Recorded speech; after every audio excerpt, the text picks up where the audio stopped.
Grab your gloves. Light a candle for morale. This isn't just a cleaning vlog. This is war.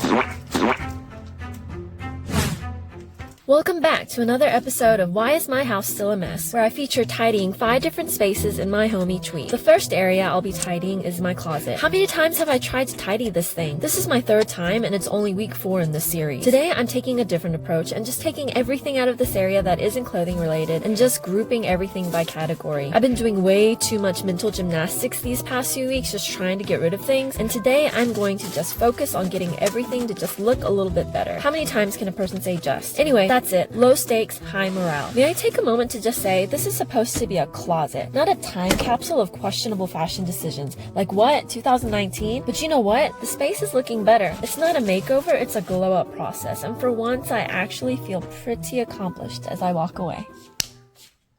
I just have to do something about the mess I created in my bedroom now. Is it just me, or does it seem like my definition of tidying is just moving things from point A to point B? On to Yubby's room. He's my 8-year-old. I decided it was time to give his room a little attention. I cleared 2 areas of his sister's room last week after all.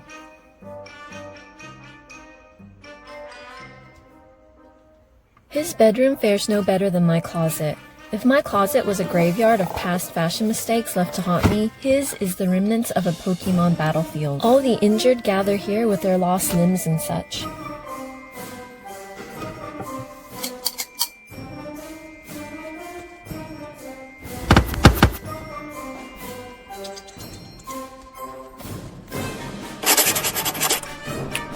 So I've got a question for all of you out there in vast internet land. How does one go about making a bedroom aesthetically pleasing with teal curtains, green leaf blankets, and the occasional Pokemon and shark stuffed animals? Is there some secret formula that I don't know about? All you mom YouTubers out there with those picture-perfect bedrooms, be honest. That's a setup, right? There's no way you actually live in that level of organization. Like, where's the chaos? The Beyblade landmine. Blink twice if you're hiding the real mess off camera. Well, that took less than 15 minutes and I'm pooped.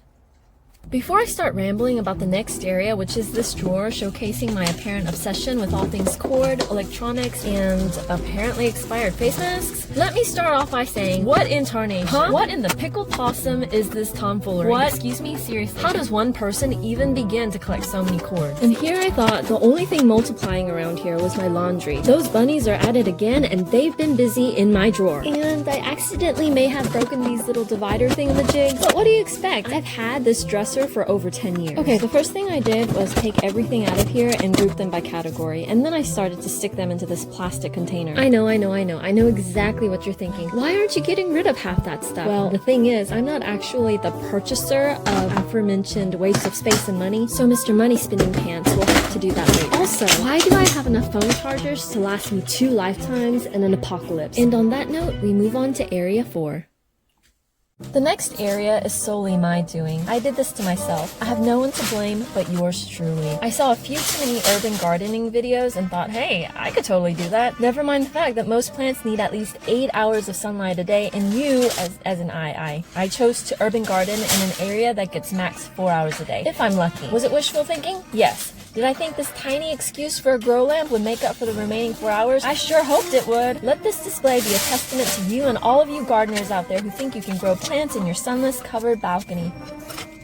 Actually, no, you can do it. I was just too busy trimming my nails and cooking for my roommates to keep it up. So don't let me discourage you. To be honest, I was on the verge of developing a green thumb, or at the very least, a partially yellowish, greenish, kind of the green thumb, a little bit, yeah. I totally intend to pick this back up at one point when I need to add another hobby to my list. And finally, this is our tea drinking area. The vibe we are going for is cozy, calm, soul-soothing, a place to recharge after a long day. The reality is just pure chaos. There's more random stuff here than a number of plot twists in a soap opera. Perhaps you can relate, but I have so many catch-all surfaces in this house, and this table is no exception. The moment I clear off a surface, boom! It's like the universe whispers, quick, she's made space, and then hurls every random miscellaneous thingamajig from a 5-mile radius right onto it. Maybe the reason is because I don't have actual homes for half this stuff. No system in sight for tidying, but hey, I did get this area cleared pretty quickly and had enough time left over to even wipe down the surface. Oh wait, oh no, I think the universe just heard that I cleared off my table.